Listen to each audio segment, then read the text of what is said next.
Here's our 2014 Dodge Viper GTS. This car actually does have a salvage title, and the reason is because it hit something underneath down here.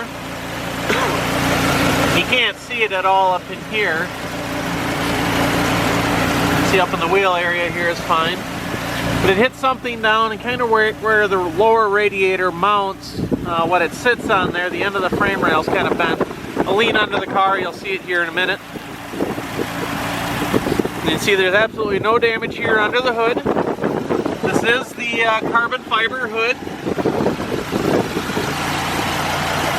No damage that I can see anywhere on any of the body panels at all. Just looks like normal wear and tear. You know, just not even seeing any really scratches actually.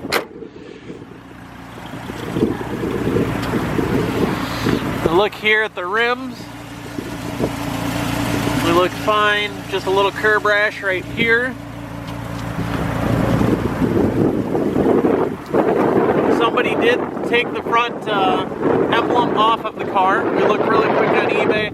There's a bunch of them on eBay for about $30 to $50, depending upon which one you want. Looks like there is a little bit of a rub here. I can't feel it with my fingernail, and it's white, so that will buff off. That will go away. Don't see any damage here, no curb rash to this rim. Of course, the tires, they look great. Oh, I'm sorry, we're gonna look underneath the car here. You can see on the front bumper, there's a little scuff here. You know, I don't know if this is from what they hit or if they pulled up too close to a curb, but all these Vipers always get this stuff. You can see there's some more scuffing there, a little bit more over there. Underneath the car, there's supposed to be a plastic shield right here. They're pretty affordable, but there's a plastic shield that goes here and kind of covers up the front part of the engine, and that's not there. But if you look there, I don't know how well you can see that, but that front, the radiator sits right on this, like right about here. The radiator's fine, it's not damaged at all. The radiator sits on that, and you can see it's kind of bent from there forward. You see, looking here in the grill, you can see the cooling.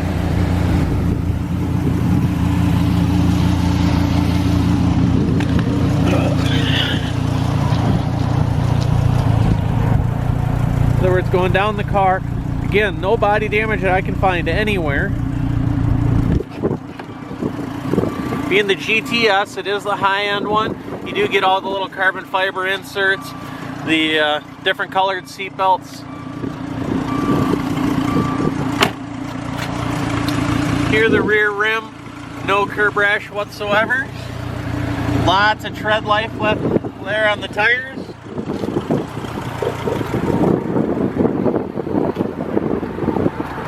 This is a carbon fiber here rear deck lid. Let me, I believe I've got the key here.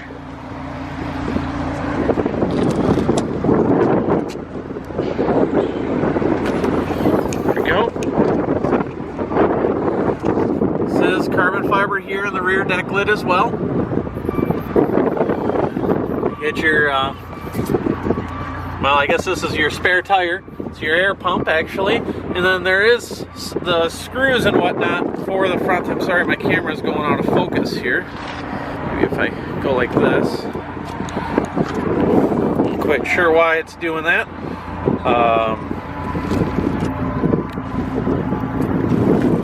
I just have to do kind of a goofier video here. But there is a bag here that's got all the hardware there for the front of the car if you want to buy that shield and put it back on the car. See any damage here to this rim at all? No curb rash. Of course, tires are like new.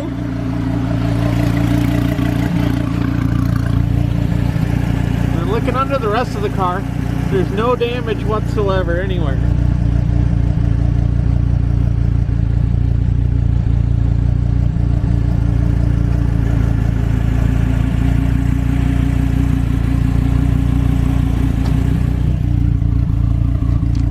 Here on the body, if you look here, you'll see just a little bit of a ding. And that's really all I can find with anything wrong with the body at all. I think I pointed out this curb rash. There's nothing wrong on the hood at all. Just missing the front emblem there.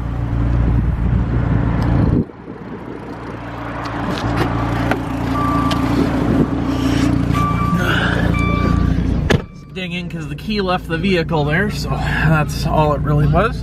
On the inside, we do have a little scratch here. This piece just pops out, and you can buy a new one if you want, or fill it in with a little permanent marker or whatever. But that's there. I'll go ahead and shut the car off, open up the door, do a fresh restart. I do have 2 keys for this car, and actually that's pretty much the only thing we've done to this vehicle. Is both key fobs, the batteries were dead, so we put new batteries in them. We had a hard time getting the car started. Put new batteries in the key fob, don't have a problem with that anymore. So go ahead, push in the clutch and start it. And I'll keep my hand here just so you know I'm not trying to clear anything on you. But as you can see, it's everything. There's no check engine lights. The only thing flashing right now is the one. It's the brake light. That's because the parking brake here is on. If I take that off, that goes away, but I'll leave it on here until we're ready to go. And then the other light is the seatbelt light telling me to put my seatbelt on.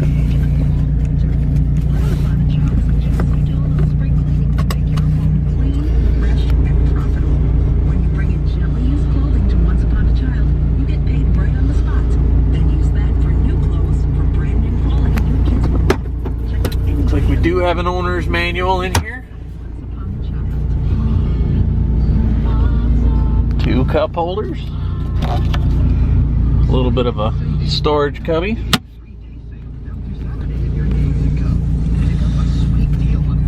And of course, unlike the older generation Vipers, this one actually has cruise control.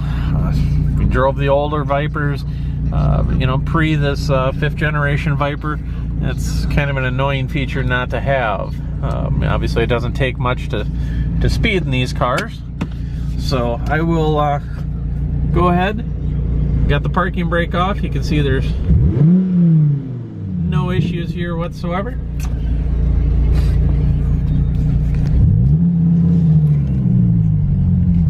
Now that frame rail there, it's the driver's side. I've looked. There's one on eBay right now. I believe it's about $300. You can buy that whole chunk for. And you can cut it out and weld a new one in if you would like. You could leave this alone and not touch it. Personally, me, I guess I would repair it right. You know, the part's only 300 bucks. You'd probably find someone to weld it in if you don't know how to weld yourself. Wouldn't be a big deal. But personally, that's what I would do.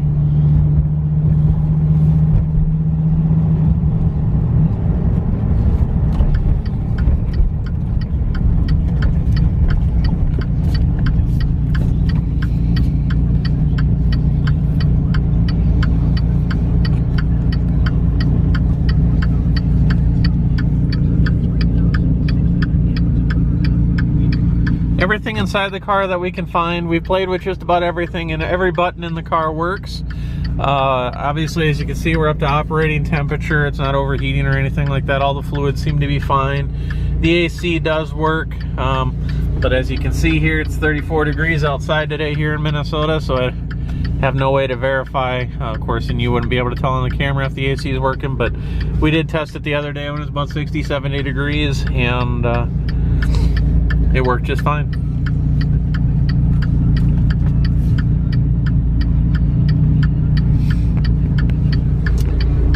Here's your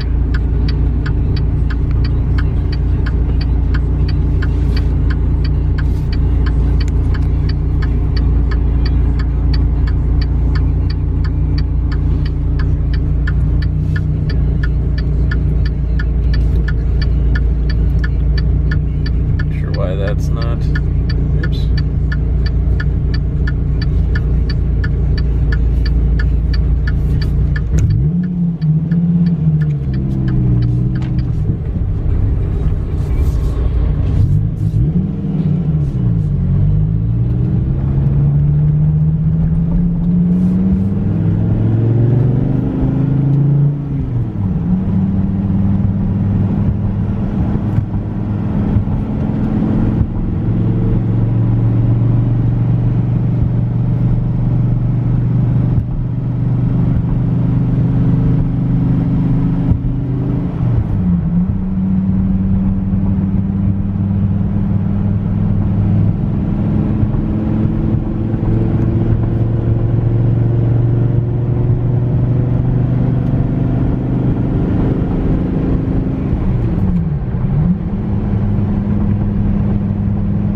down the road relatively straight, not touching the steering wheel.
Not touching the steering wheel at all. Steering wheel is straight. We're still going straight down the road. Not touching it at all.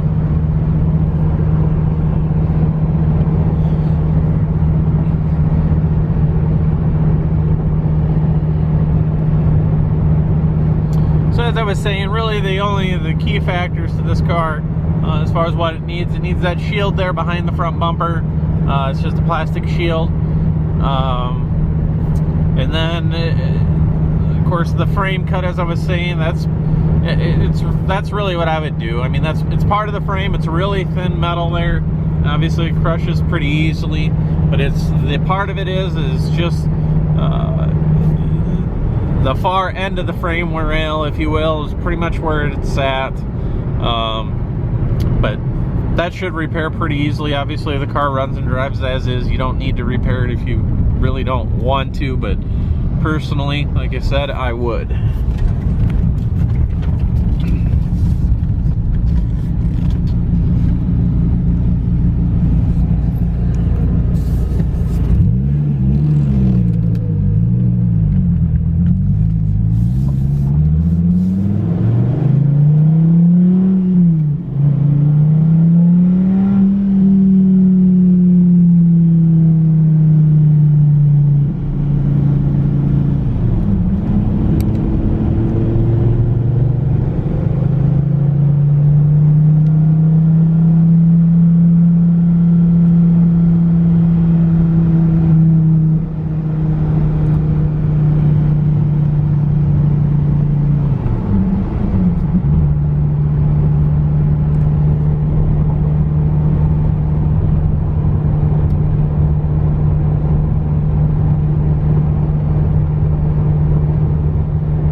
Have home link up here. Sorry, my garage door opener is in the way, but you got 3-button home link.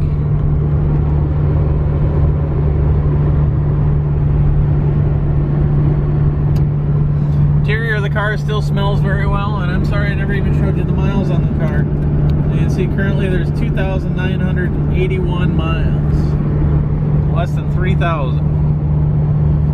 And that's going to conclude our video for the day. So as always, if you have any questions, feel free to shoot us an email. Thank you very much. Have a good day.